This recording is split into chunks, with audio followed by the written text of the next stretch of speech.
Hi friends, ഞാൻ സുലിയറ. Phishing Kerala by സുലിയറയുടെ പുതിയൊരു വീഡിയോസിലേക്ക് അവർക്കും സ്വാഗതം. അപ്പം ഇങ്ങനെ പുഴയിലേക്ക് വന്നപ്പോൾ എന്താ ഇവിടെ ഈ കല്ലിൻ്റെ ചോട്ട് ഒരു വീട്ടിൽത്തേനുണ്ട് കേട്ടോ. ഞാൻ കാണിച്ചു തരാം. എന്തായാലും അതിനെ പിടിക്കണില്ല, ജസ്റ്റ് ഒന്ന് കാണിച്ചു തരാം. ഇളകാതെ നിന്നാലേ കാണുള്ളൂ. എല്ലാവരും ശ്രദ്ധിച്ച് നോക്കിയോളൂ, ഏത് വഴിയാണ് ഓടുക എന്ന് ഒരു ഐഡിയയുമില്ല. ഈ ഒരു കല്ലിൻ്റെ അടിയിലാണ് സാധനമുള്ളത്. നമുക്ക് വല്ല പൊന്തിച്ച് നോക്കാം. കലങ്ങിയാലേ അവയെ കാണാൻ പ്രയാസാട്ടാ. കലങ്ങി.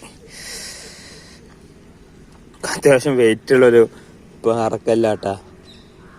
അതുകൊണ്ടും വിചാരിച്ചാൽ ഒറ്റ കയ്യേറ്റി പിടിക്കാൻ കഴിയുന്നില്ല. ഒന്ന് അങ്ങോട്ട് മറിച്ചിടാ. അല്ലാതെ ആളിതാ, ഇതാ പോണു. അല്ലാതെ പോണ ആളിതാ, കണ്ടാ? ഇതാ പോണു. വല്ല അത് ഇളക്കിയപ്പോ ആള് വല്ല അവിടുന്ന് എസ്കേപ്പ് ആവണേ.